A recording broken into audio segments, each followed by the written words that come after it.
La mañana del 28 de junio de 1914 el mundo comenzó a agitarse. La mañana del 28 de junio de 1914 fue el preludio de una gran guerra.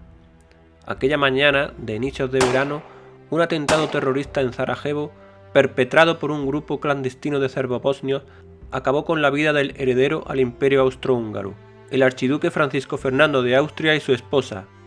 Lo que vino después se dio a conocer como la Gran Guerra. El atentado de Sarajevo tuvo un sentido político y nacionalista, por la necesidad de los serbios de impulsar la creación o la recuperación del reino medieval de la Gran Serbia. En los Balcanes habitaban una serie de pueblos con grandes diferencias étnicas, culturales y religiosas. Eslavos, helenos, latinos convivían entre sí con unas creencias religiosas dispares, desde musulmanes a cristianos católicos y ortodoxos.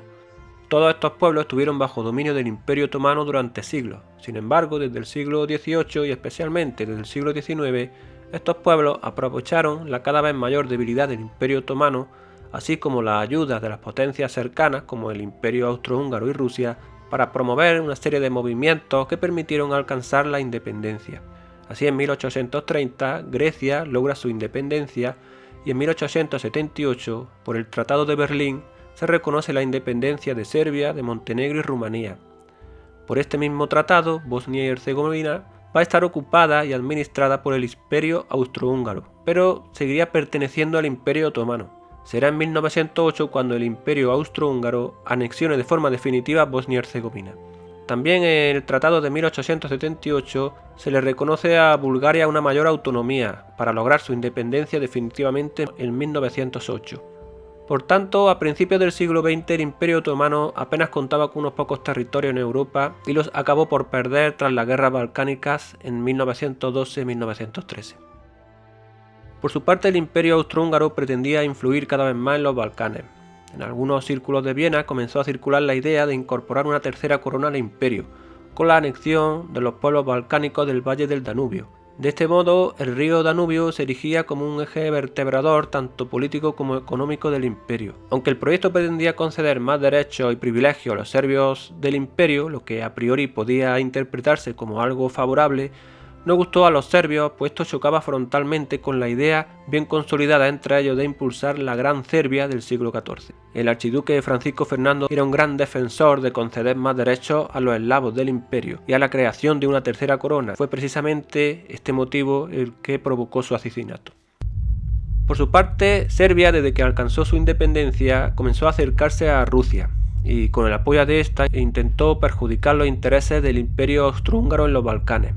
Así, en Serbia comenzaron a aparecer una serie de organizaciones militares secretas, entre ellas la conocida como Mano Negra, formada por militares que, haciendo uso de los medios disponibles, pretendían reunir a los serbios bajo una misma bandera. Por su parte, los serbios de Bosnia también comenzaron a reunirse en movimientos y organizaciones revolucionarias pro-serbias, como es el caso de la Joven Bosnia. Fue de esta organización de donde salieron los participantes del atentado de Sarajevo contra el archiduque: Danilo Ilić, Gavrilo Princip, Gabrinović, Kubrilović, Gabrev, Muhamed Medvedvašić y Željko Popović. Ilić era el líder de la organización y el encargado de reclutar a todos los que tomaron parte en el atentado. También Ilić contactó con miembros de la Mano Negra, quienes les dieron su apoyo, su logística y la preparación a fin de cumplir con el atentado. El emperador Francisco José encargó al heredero al trono imperial, su sobrino el archiduque Francisco Fernando, que el día 28 de junio de 1914 viajase a Bosnia a presenciar unas maniobras militares que tendrían lugar a las afueras de Sarajevo. Francisco Fernando viajó con su esposa Sofía.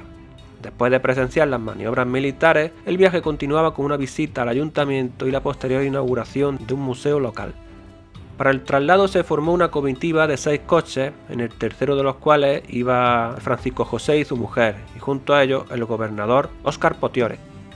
Eran las 10 de la mañana. Decenas de personas salieron a las calles para ver a los herederos al trono imperial. Mientras tanto, los terroristas se camuflaron entre la multitud. La comitiva marchaba despacio. El archiduque y su esposa respondieron con agradecimiento a la multitud que había salido a las calles para verlo. Que los coches avanzaran despacio era propicio para cometer el atentado, Los terroristas portaban bombas y pistolas. El plan era lanzar las bombas al paso del coche. Mehmet Basi fue el primero al que le pasó el coche del archiduque por delante, pero no pudo lanzar la bomba. Poco más adelante, pero al otro lado de la calle, se encontraba Gavrinović.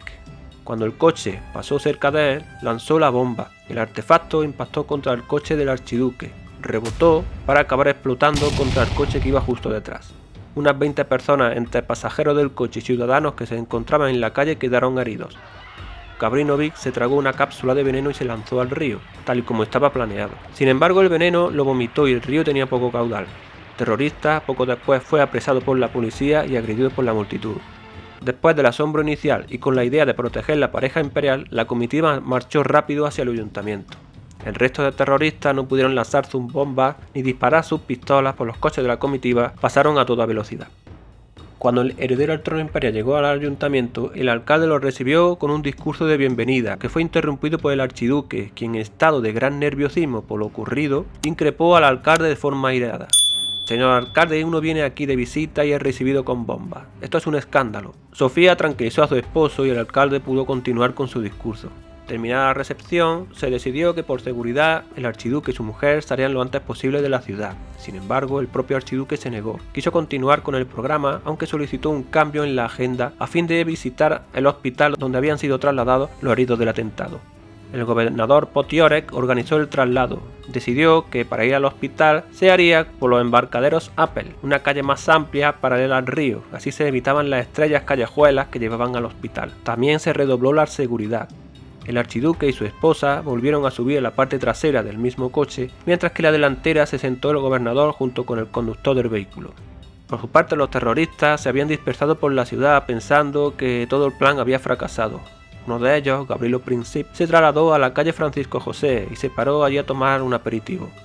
En cuanto a la comitiva, después de abandonar el ayuntamiento y con los cambios de seguridad y el nuevo itinerario, parecía que todo iba a salir bien. Sin embargo, se había cometido un gran error. Nadie avisó al conductor del vehículo del cambio de planes. Así que a la altura del puente latino, el conductor, en vez de continuar en línea recta, giró a la derecha en la calle Francisco José. Cuando el gobernador se percató, le gritó para que se detuviera y continuara por el nuevo itinerario. El conductor frenó y comenzó a realizar la maniobra de marcha atrás. Las casualidades del destino quisieron que esto tuviera lugar a escasos metros de donde se encontraba el terrorista Gavrilo Princip. Este en un principio quedó asombrado ante lo que estaba viendo. Tenía al archiduque a escasos metros. Sin pensarlo, sacó su pistola, se acercó al coche y disparó una bala que impactó contra la yugular del archiduque. Luego disparó una segunda vez contra el vientre de Sofía.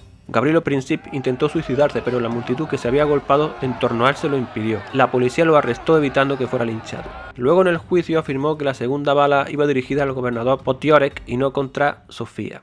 Entretanto, el coche salió rápido hacia la casa del gobernador para que los heridos fuesen atendidos por el médico. El archiduque, con apenas un hilo de voz, vio como su esposa agonizaba y le dijo: «Querida Sofía, no te mueras, vive por nuestros hijos», pero esta ya estaba muerta. Luego, según palabras del conde Arras, el archiduque repitió en varias ocasiones: «No es nada, no es nada». Fueron sus últimas palabras. Apenas unos minutos después de fallecer su esposa Sofía, el archiduque también acabó falleciendo. En apenas unos días la mayoría de los terroristas fueron detenidos y juzgados en un juicio que se celebró en Sarajevo en octubre de 1914. Los menores de 20 años fueron condenados a penas de cárcel, entre ellos el propio ejecutor de los disparos, Gavrilo Princip. Los mayores de 20 años fueron ahorcados. El atentado provocó en un principio una reacción antiserbia en Bosnia y en otros lugares del imperio.